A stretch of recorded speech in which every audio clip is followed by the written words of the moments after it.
Welcome to Trojan TV. I'm Zach Van Ness. Today we're going to take a look at some news and feature stories that showcase our East Middle School community. Let's get started with the recent Geography Bee and its results.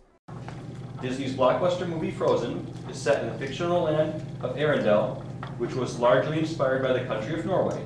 Norway is located on which European peninsula? This year's annual school geography bee had a crushing plot twist.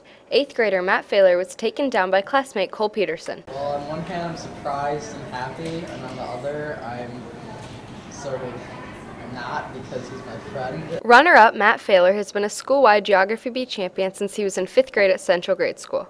Well, it completely stinks, but if I lost to anyone, I'm glad I lost to Cole because he's a friend of mine and he got them right and he deserves it. The two boys faced off in an 8-day-long contest with questions ranging from U.S. mountains to European lakes, led by Mr. Taylor. Matt is a wonderful student, and I was super thrilled to have him last year, and I was amazed at how much he knew about geography and about the entire world.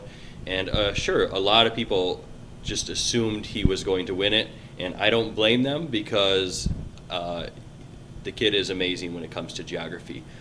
They approached studying for the geography bee very differently. I try to study what's important, like lots about the United States and other countries around the world, and like learn the capitals and major rivers and stuff like that. I haven't really studied for anything for the geography yet, so.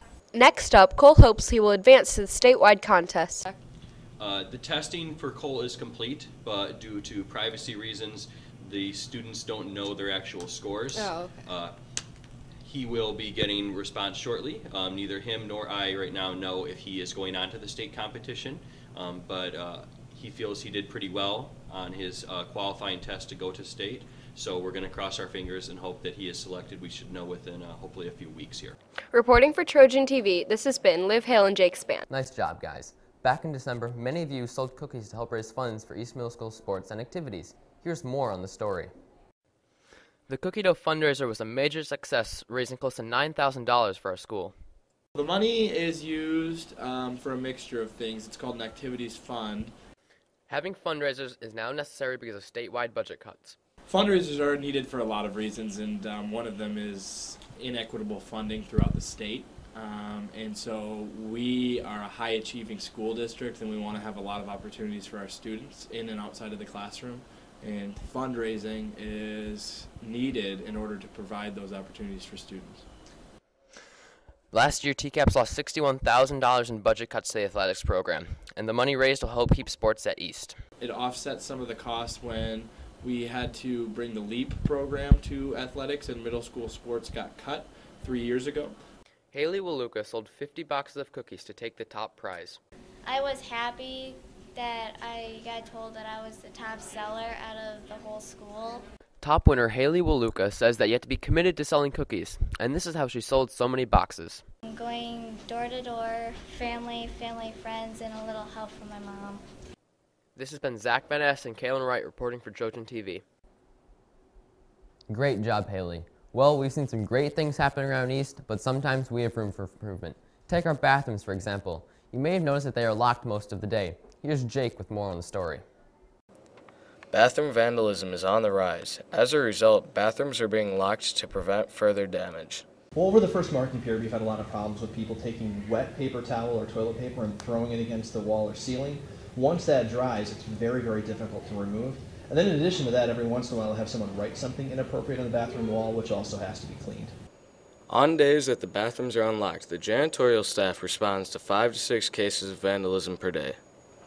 Personally, one of the things that I really hate doing is cleaning up a mess that I didn't make. You know, I don't mind cleaning up a mess that I made, but if I had to clean up someone else's mess, that would be very frustrating. And I know that that's how our custodial staff feels. If our building is getting destroyed on purpose, that people are purposely making a mess, that's just not fair to them or to the rest of the students who have to use the bathroom. Students are frustrated with the situation as well. I think it's an inconvenience for everybody, including us and the staff members, because they have to go down and lock it, or the people have to clean it up, and it's just annoying and looks bad. Penalties for vandalism range, but are severe. Unless a student gets caught red-handed, that a staff member walks in and sees it, then we have to go on the best available evidence. Sometimes kids feel like, well, if it's not on video, then I didn't do it and you can't punish me. And that's not true. If there's enough evidence to support that we know who was vandalizing the bathroom, then that student could definitely be suspended out of school, even if we don't have it on tape. Reporting for Trojan TV, this is Jake Simmons.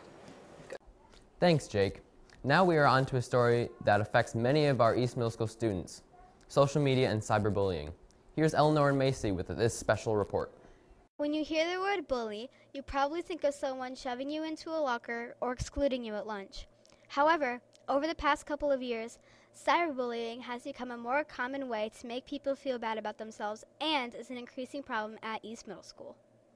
Cyberbullying at East, bullying in general, obviously is a major concern because at East, along with all schools, Traverse City Public Schools, we want to focus on treating each other, peers, staff members, with respect.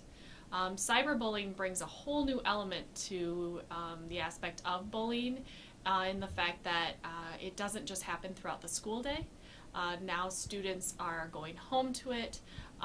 There's the Ask FM, there's just general Facebook, there's all these other sites that can completely be used and turned on different students. The district started Alveus as a way to decrease the amount of bullying going on. East has adopted that program and made it our own, and we call it the Upstanders. And so we're trying to really take the positive on it and reward and encourage positive behavior and prevention in bullying. Although students don't like the no phones rule, Mrs. Locko says it has really decreased the amount of cyberbullying at East. We have tried to at least take that cyberbullying aspect out of our school day at East Middle School by eliminating the technology throughout the school day, which I know has not been, at least at first, something that students were in love with, but I have to say that has drastically decreased the number of cyberbullying, especially occurring throughout the day. If you or someone you know is being cyberbullied, please talk to the school counselor or call the EMS hotline at 933-6963. This has been Eleanor and Macy for Trojan TV. Well, that's a wrap up on this special edition of Trojan TV. Be sure to tune in next time for more great news and feature coverage, and check us out on Facebook and Instagram at EastDMC.